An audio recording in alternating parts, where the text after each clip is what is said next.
नमस्कार मित्रों, आप सभी का हमारे इस नए YouTube चैनल में एक बार फिर से स्वागत है। आज हम कक्षा 12 की टेक्स्ट बुक में से एक बहुत ही महत्वपूर्ण पोएम का अध्ययन करने जा रहे हैं। इस पोएम का नाम है सेवन एजेस ऑफ मैन। यह पोएम अंग्रेजी साहित्य के महानतम कवियों में से एक विलियम शेक्सपियर द्वारा लिखी गई है। हिंदी साहित्य में जो ख्याति महाकवि कालिदास की है, अंग्रेजी साहित्य में वही ख्याति विलियम शेक्सपियर की मानी जाती है। वैसे तो ये लेखक किसी परिचय के मोहताज नहीं है, मगर फिर भी जो नए स्टूडेंट्स हैं उनके लिए, साहित्य में जो नए विद्यार्थी हैं उनके लिए इनका संक्षिप्त में परिचय दिया गया है। अंग्रेजी में टेक्स्ट आपके सामने है और इसका मैं हिंदी अनुवाद कर रहा हूँ। इनका जन्म एवन नदी के किनारे बसे हुए स्टार्टफोर्ड नामक एक कस्बे में इंग्लैंड में हुआ था।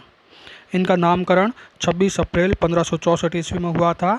इनकी जो जन्म तिथि है वो कहीं इसका उल्लेख नहीं मिलता है। इनकी प्रारंभिक शिक्षा स्टार्टफोर्ड कस्बे में ही हुई थी। ये अंग्रेजी भाषा के महानतम नाटककार माने जाते हैं। नाटकों के अलावा इन्होंने बहुत सारी सोनेट्स भी लिखी हैं। सोनेट्स जो 14 लाइन की कविता होती है। इन्हें अंग्रेजी साहित्य में बहुत बड़ा स्थान दिया गया है। शेक्सपियर को पूरे विश्व में एक महान नाटककार और एक समझदार कवि के रूप में जाना जाता है। 1616 ईस्वी में इनकी मृत्यु हो गई थी। इन्होंने कई सारी ट्रेजेडीज़ जैसे King Lear, Macbeth, the Tempest आदि तथा कई सारी कॉमेडीज़ जैसे as you like it, comedy of errors आदि लिखी है। और इनके कई सारे नाटकों के ऊपर कई फिल्में तथा कई सीरियल्स और टीवी शोज़ बन चुके हैं। कविता के बारे में कुछ वर्णन दिया गया है यहाँ पे। अंग्रेजी में टेक्स्ट आपके सामने है और इसका हिंदी अनुवाद मैं बोल रहा हूँ। यह कविता शेक्सपियर के drama as you like it से ली गई है। एज यू लाइक इट एक महान कॉमेडी है। कॉमेडी मीन्स सुखांतिका। जिसका अंत सुखद हो उसे कॉमेडी कहते हैं और जिसका अंत दुखद हो उसे ट्रेजेडी कहते हैं। इस कविता में कवि मनुष्य के जीवन को 7 अवस्थाओं में बांटकर उसका वर्णन करता है। एज यू लाइक इट के एक्ट 2 सीन 2 में जैक्स नाम का एक किरदार है जो इस मोनोलॉग को बोलता है। जो हमारे हिंदी मीडियम के स्टूडेंट हैं उनके लिए शब्दों का ज्ञान होना अति आवश्यक है। शब्दों का ज्ञान करने के लिए ग्लॉसरी का अध्ययन करें। इसमें जो कठिन शब्द है उनके पर्यायवाची बहुत ही सरल शब्दों में दिए हुए हैं। आप चाहें तो इसका स्क्रीनशॉट भी ले सकते हैं, क्योंकि वीडियो में आपको कम टाइम मिलेगा इनको लिखने के लिए।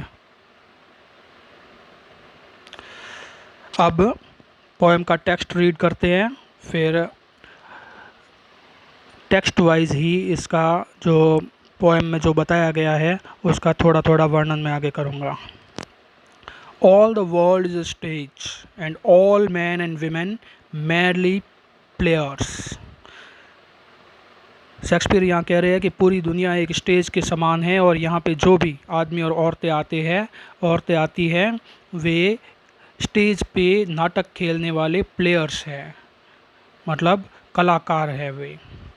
They have their exits and entrances and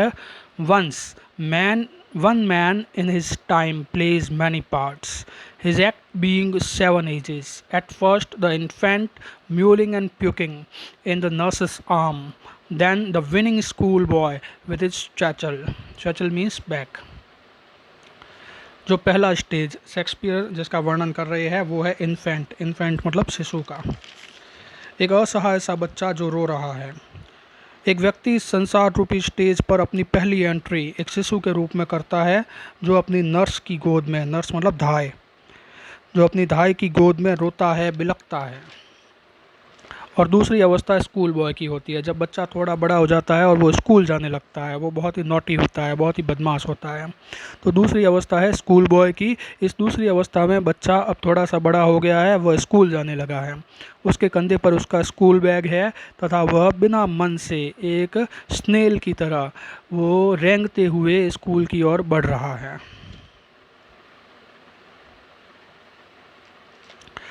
आगे की जो पंक्तियां हैं वो इस प्रकार है।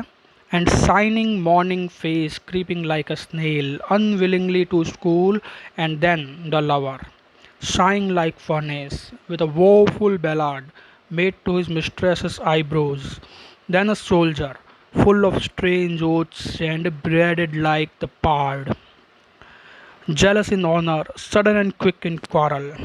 तीसरी अवस्था के बारे में। तीसरी अवस्था है लवर या प्रेमी की। तीसरी एज में वह युवा हो गया है, अर्थात वो टीनेजर हो गया है। अब उसकी एक गर्लफ्रेंड भी है। वह उसकी याद में आहें भरता है, उसकी बाहों पर कविताएं बनाता है। वह अपने आप को एक सच्चा प्रेमी साबित करने के लिए बहुत सारी चीज़ें करता है।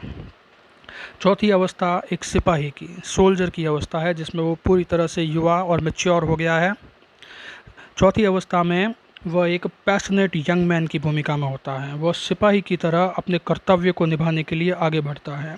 वह हर कार्य को करने के लिए बहुत ज़्यादा तत्पर है। उसे अपनी रेपुटेशन अर्थात प्रतिष्ठा का बहुत ज़्यादा ख्याल रहता है। झगड़ने के लिए हमेशा वो तैयार रहता है, भले ही तोप के मुंह में उसको अपना सर डालना पड़े, अर्थात वो मौत के मुंह में भी चला जाए तो भी वो अपनी प्रतिष्ठा को खोने के लिए तैयार नहीं होता है। इसकी तुलना एक लेपर्ड अर्थात चीते से की गई है।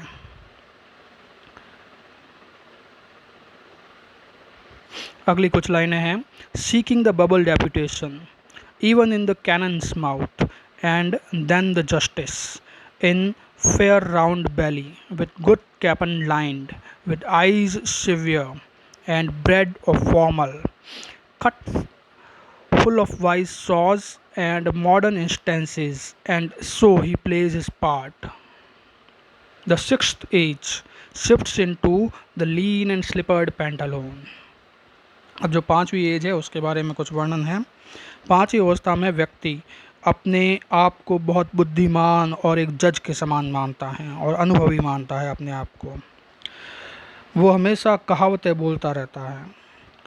उसका पेट पुराने ज़माने के उन जजों की तरह एकदम मोटा हो जाता है जो मुर्गे की रिश्वत लेकर अपना फैसला बदल देते थे, और वो बहुत ज़्यादा घमंडी भी हो जाता है। अब जो छठी अवस्था है उसके बारे में कुछ वर्णन है। इसकी एक दो लाइन पिछले स्टैंजा में चली गई है। The sixth age shifts into the lean and slippered pantaloon, with spectacles on nose and pouch on side, his youthful horse will shaved a world too wide for his shrunk shank, and his big manly voice turning again towards childish terrible pipes and whistles in his sound, last scene of all that ends this strange eventful history is second childishness, अंतिम अवस्था, and mere oblivion, sane teeth, sane eyes, sane taste, sane everything। छठी अवस्था के बारे में। छठी अवस्था है old man की, एक बुढ़े व्यक्ति की। इसको पैंटलून एज भी कह सकते हैं। छठी अवस्था में व्यक्ति पर बुढ़ापा असर कर जाता है। वह एक ढीला सा पजामा पहने हुए दिखाई देता है। उसकी आवाज़ एकदम पतली हो जाती है और सारी दुनिया के ऊपर उसने जो प्रभाव जमाया था अपने यंग एज में, वो प्रभाव भी एकदम से कम हो जाता है। और फिर वो धीरे धीरे अपनी अंतिम अवस्था जो कि 7वीं स्टेज है उसकी ओर बढ़ने लगता है। और अब देखते हैं 7वीं स्टेज, जिसका नाम है सेकंड चाइल्डहुड, दूसरा बचपन। 7वीं अवस्था को दूसरा बचपन इसलिए कहा गया है क्योंकि जैसे बच्चे के मुंह में दांत नहीं होते और उसकी आवाज़ बिल्कुल पतली सी होती है, वैसे ही बुढ़ापे में जब आदमी का मरने का समय आता है तो उसकी भी अवस्था वैसे ही हो जाती है। यह इस ज़िंदगी रूपी नाटक का अंतिम हिस्सा है। सेकंड चाइल्डहुड कहा गया है इसे, दूसरा बचपन। ना तो व्यक्ति के दांत होते हैं, ना ही बाल होते हैं, ना ही उसके शरीर में किसी प्रकार की कोई शक्ति होती है। उसे देखने और सुनने की शक्ति भी छिन जाती है। उसकी आवाज़ एकदम बच्चों जैसी हो जाती है। अंत में सब कुछ समाप्त हो जाता है, वह मृत्यु के एकदम करीब चला जाता है। और यहाँ पर ये ज़िंदगी रूपी जो ड्रामा है ये समाप्त हो जाता है। तो इस तरह से शेक्सपियर ने मनुष्य की ज़िंदगी को 7 एजेस में, 7 अवस्थाओं में बांटकर उसे एक पूरी ज़िंदगी को एक स्टेज के ऊपर खेले जाने वाले नाटक का रूप दे दिया है इन्होंने। यहाँ पे रूपक अलंकार का उपयोग पहली लाइन में किया है शेक्सपियर ने। तो इस तरीके से उस स्टेज के ऊपर मनुष्य एक प्लेयर के रूप में, एक अदाकार के रूप में आता है और धीरे धीरे करके अपनी जो अवस्थाएं हैं, जो 7 अवस्थाएं हैं, उन 7 अवस्थाओं को पूरा करता है और फिर इस मंच से चला जाता है। यहाँ पर एक वर्कशीट दी हुई है। इस वर्कशीट को आप अपनी नोटबुक में बनाकर 7 एजेस ऑफ मैन को याद कर सकते हैं। आगे कुछ क्वेश्चंस दिए हुए हैं, इन क्वेश्चंस को आप अपनी टेक्स्ट बुक में लिख लें। आप चाहें तो इनका स्क्रीनशॉट भी ले सकते हैं। इन क्वेश्चंस का आंसर याद करके और आपको बहुत ज़्यादा फ़ायदा होगा, आप अपने एग्ज़ाम में अच्छा कर पाएंगे। स्क्रीनशॉट ले सकते हैं आप इसका भी।